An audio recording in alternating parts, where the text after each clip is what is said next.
Assalamualaikum warahmatullahi wabarakatuh. Halo next people, welcome to English lesson belajar sambil rebahan ala bikin lesehan. Oke guys, today's story about narrative text. Hari ini kita akan belajar tentang narrative text. Apa sih narrative text? Nah, narrative text adalah imaginative story to entertain people. Jadi, sebuah cerita imajinatif yang bertujuan untuk menghibur orang. Jadi, cerita atau dongeng yang bersifat imajinatif atau bersifat hayalan, yang tujuannya adalah hanya untuk menghibur seseorang. Oke, beberapa tipe dari naratif teks yang bisa kita temui biasanya adalah tentang fairy tales atau dongeng. Kemudian yang kedua, folktale atau cerita rakyat. Yang ketiga ada fable atau cerita binatang. Yang keempat, legenda atau legend. Nah, contohnya ada seperti ini. Dan untuk fairy tales, contohnya kayak gini, The Course Will, The Golden Eggs. Jadi, sebuah dongeng cerita tentang angsa dan telur emas. Jadi kan enggak ada kayak gini, bersifat khayalan banget. Ini contohnya fairy tales. Contoh yang kedua, biasanya kayak Snow-White. Kemudian Cinderella dan itu hanya cerita-cerita dongeng khayalan yang biasanya ada. Contoh yang kedua ini tentang folktale atau cerita rakyat kalau di Indonesia. Banyak banget cerita rakyat, contohnya ada Sangkuriang, Enmeling Kundang. Itu contoh dari folktale. Next, fable. Fable seperti dikatakan cerita tentang binatang atau dongeng tentang binatang, contohnya The and the Dove. Jadi cerita antara merpati sama semut. Kemudian cerita The and the Grasshopper. Jadi antara semut dan juga belalang, misalnya tentang si kancil dan lainnya sebagainya. Itu adalah cerita tentang fabel. Jadi semua cerita yang tentang binatang, dongeng tentang binatang, itu namanya adalah fabel. Yang terakhir ada legend dan legenda. Contohnya adalah legenda dari Banyuwangi. Jadi kalau misalnya legenda itu banyak menceritakan tentang tempat suatu asal usulnya, kemudian suatu tempat, The Legend of Banyuwangi, kemudian The Legend of Toba, Like and the Lake. Kita lanjut ke proses tujuannya. Pasti di verbal itu mesti ditanyakan selalu dalam soal teks. Kalau ada pertanyaan, misalnya pertanyaan why is the phrase, the text is written for what the verbal, atau what is the social punctuation, what is the first interstation. Jadi kalau ada kata-kata ini yang dikasih warna kuning, written for soal function atau interstation, berarti soal ini dia itu nanyanya tentang prosesnya atau tujuannya dituliskannya teks translative. Itu adalah yang pertama to amuse, untuk menghibur. Yang kedua to entertain. Jadi tinggal milih mau yang emis boleh atau the internet juga boleh. Yang ketiga to the have good character, untuk mengajari kita untungnya karakter yang bagus. Biasanya dalam sebuah cerita itu kan ada tokoh yang mempunyai karakter yang tertentu. Nah, itu bisa kita ambil pelajarannya. Contohnya to have good and character. Yang keempat adalah to make us learn something from the story, untuk kita berjalan suatu dari cerita tersebut. Itu tentang pluspernya. Ingat, jadi kita tinggal milih. Kalau enggak tuh amus ya tuh entertain, kalau enggak tuh entertain, kalau enggak itu tuh amus. Learn semester gitu ya, tinggal milih aja, dipilih gandengannya nanti. Oke, kita lanjut ke generatif struktural. Dari naratif teks itu ada apa aja? Yang pertama, orientasi. Orientasi ini biasanya berdiri tentang pengalaman, tokoh, tempat, dan waktu. Dan juga biasanya juga terletak di paragraf pertama. Biasanya yang kedua ada complication. Ini berisi tentang masalah dari sebuah cerita itu. Tapi ada yang ketiga, ada resolution. Kalau ada masalah tentunya ada solusi. Dan masalahnya ini solusi. Masalahnya disebut dengan resolution. Dan yang terakhir ada reorientasi. Namun khusus untuk reorientasi ini biasanya opsional, bersifat ada kadang enggak. Nah, di orientasi ini biasanya berisi kayak moral, volume, atau nilai-nilai moral yang ada di dalamnya teks tersebut. Nah, kalian juga harus tahu antara orientasi, komplikasi, resolution, dan reorientasi. Lanjut, kita langsung faktor atau ciri-ciri kebahasaannya. Biasanya teks naratif ciri-cirinya apa aja sih? Yang pertama, menggunakan adverb of theme. Jadi adverb of theme itu berawal dengan on, up, item, on day, lock team, kayak gitu. Kalau misalnya berawal on, up, item, on day, lock team.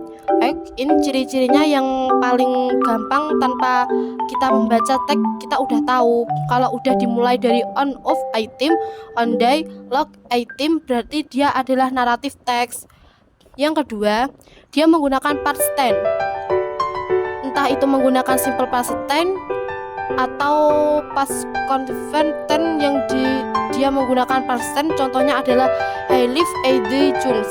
Jadi dia ada ide-ide di belakang menggunakan verb kayak gini, say so, how big, how, biasanya menggunakan verb di situ ya. Next ada speech center atau speeches persistentnya. Jadi ada tokoh khususnya yang biasanya diceritakan dengan misalnya kayak Aladdin, Sowets, and kemudian Cinderella, The and the Idol. Jadi tokoh-tokoh tertentu yang diceritakan. Ada action verb. Action verb ini berupa dua, biasanya kayak kilap, crow, show. Steam conjugation, team constellation berupa the when dan lain sebagainya. Next ada direct spin in, ciri-cirinya khusus yang kedua, ketiga. Kalau ciri-ciri yang lain, pertama ini ada menggunakan on, up, item.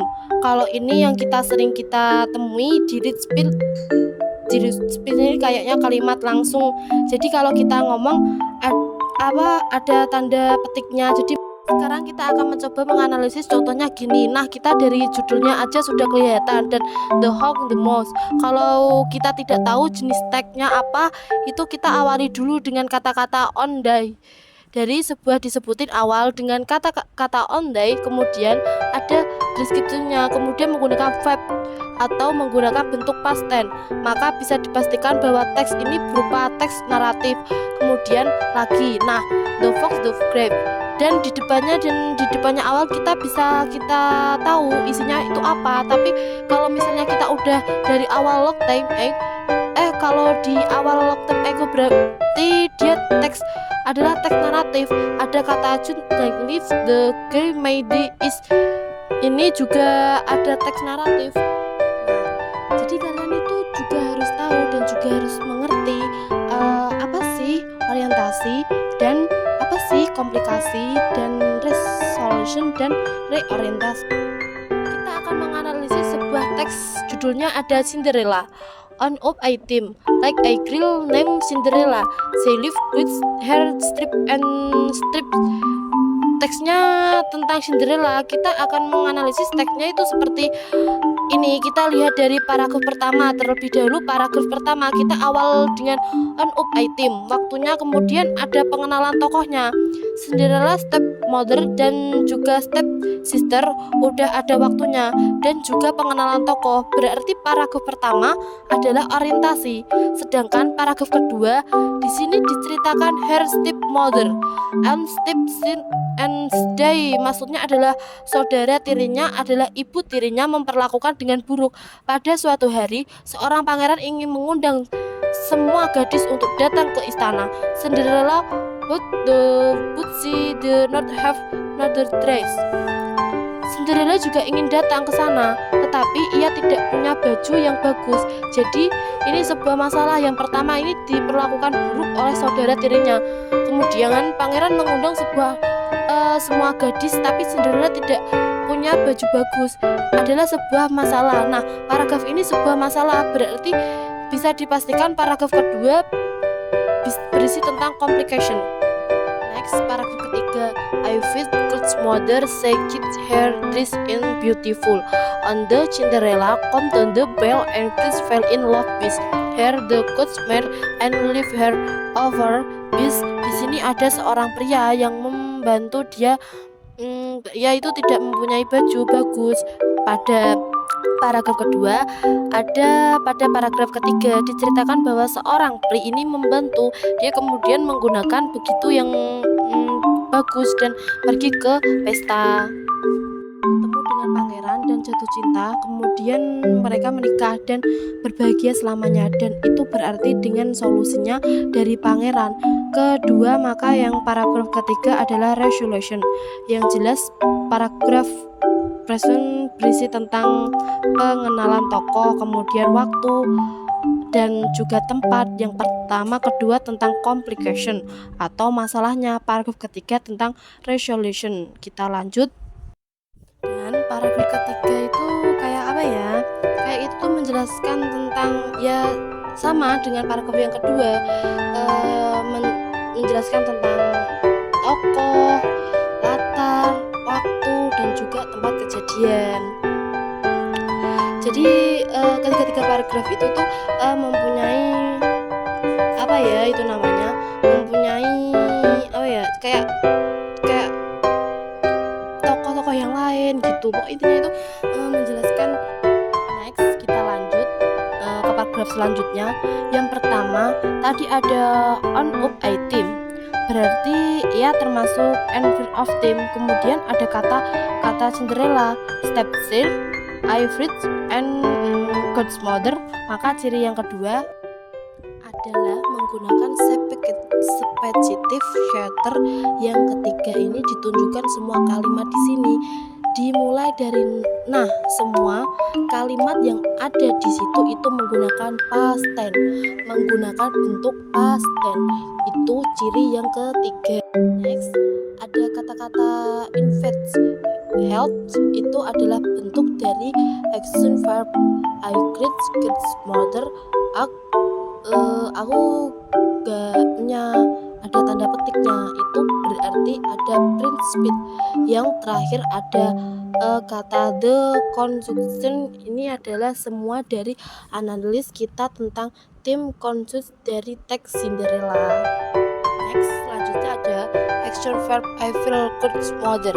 Dari kata the time conjunction itu adalah semua dari analis kita tentang juga tentang dari teks Cinderella.